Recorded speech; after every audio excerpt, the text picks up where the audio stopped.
Assalamualaikum warahmatullahi wabarakatuh.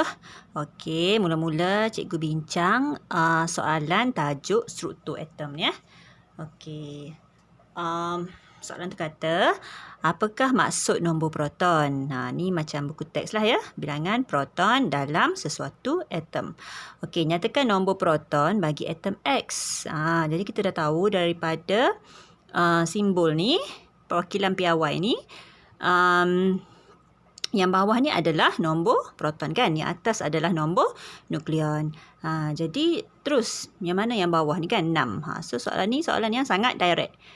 Soalan senang lah untuk awak sepatutnya.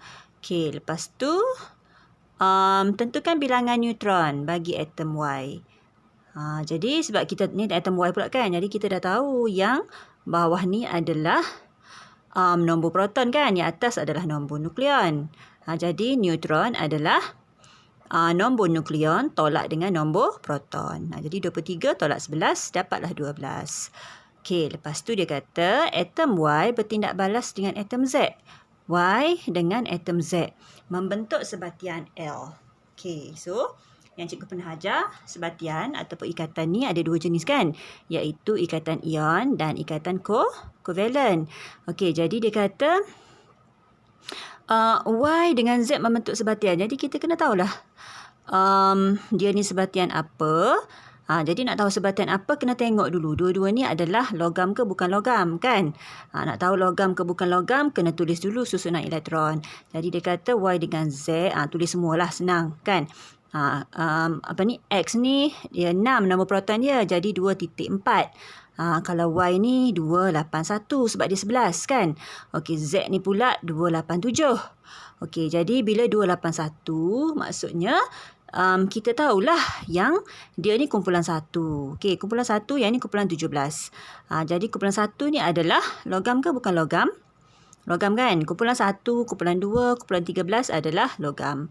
Okey, so untuk membentuk sebatian ion adalah dengan daripada unsur logam dengan bukan logam. Dan bukan logam tu adalah mesti dari kumpulan 15, 16, 17. Jadi ini kumpulan 17. So dua-dua ni membentuk sebatian ion. Bila sebatian ion, maksudnya hasil tu nanti awak ingat sebatian ion, hasil dia akan bentuk ada kotak macam ni. Ada kotak dan ada ion lah, ion positif dan ion negatif. Hasil dia asalnya dia neutral kan, dia atom biasa yang neutral. Bila nak bentuk ikatan untuk jadi stabil, maka dia akan menjadi ion. Sebab tu kita panggil dia sebatian ion. Dia akan terbentuk ni dengan cara menderma dan menerima elektron. Kalau sebatian kovalent, dia akan berkongsi kan. Dia berkongsi tu maksudnya awak lukis yang dia bertindan tu. Beberapa atom lah bertindan kan. So dia berkongsi elektron. Yang ni ada petak asing-asing. Jadi mereka ni adalah ion. Jadi nak lukis ni 281 ni dia derma satu elektron kan untuk jadi 28. Nak jadi stabil dia derma. Jadi dia akan buat petak dia jadi 28 lah. Satu tu dah buang. Ataupun satu dah derma. So dia derma kepada Z ni kan. Z ni pun asalnya 287. Jadi bila jadi ion, dia dah terima satu elektron daripada Y, dia akan jadi 288. So lukis 288 lah dalam ni kan. Lepas tu buatlah petak, dia akan jadi negatif lah. Ion negatif sebab dah terima satu elektron tadi. So dapatlah 2 markah kan. Okey. Dalam dia ni pun cikgu dah pernah sebut dah. Buat dia punya nukleus ni Y dengan Z kan. Lepas tu awak lorek dalam tu lorek. Okey, lepas tu tengok pula sambungan dia. Atom X juga boleh bertindak balas dengan atom Z. Tadi tu Y dengan Z kan. Sekarang ni X dengan Z pun boleh.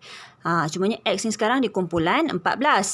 Jadi kalau sebatian kovalent, cikgu dah cakap dia antara bukan logam dengan bukan logam. Yang ni confirm lah tadi kan. Dia bukan logam. Dia kumpulan 17. Yang ni kumpulan 14. Jadi untuk membentuk sebatian kovalent, dia tambah lagi satu. Kumpulan 14. Kumpulan 14 pun termasuk juga bukan logam. Jadi so sekarang bukan logam dengan bukan logam menjadi sebatian kovalent. Jadi dia kata sekarang ni X dengan Z X dengan Z jadi sebatian lain. Sebatian kovalent lah ni maksudnya. Okey, formula dia XZ4. Okey, bandingkan takat lebur sebatian LZ4 dengan sebatian L. Maksudnya dia suruh banding takat lebur antara sebatian ion dan sebatian kovalen lah kan. Jadi, yang mana lagi rendah takat lebur dia? Kovalen ke ion? Mestilah ion. Mestilah ion. Mestilah kovalen kan. Takat lebur lagi rendah. Jadi, awak jawab takat lebur sebatian XZ4 ni yang kovalen tadi. Lebih rendah.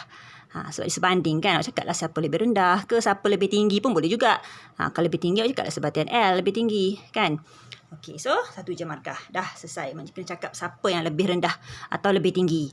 Okey, lepas tu terangkan jawapan kenapa awak kata LZ4 ni lebih rendah. Awak kena cakap lah tentang dalam tu ada daya tarikan tu kan. Terdapat daya tarikan van der Waals antara molekul LZ4 yang lemah.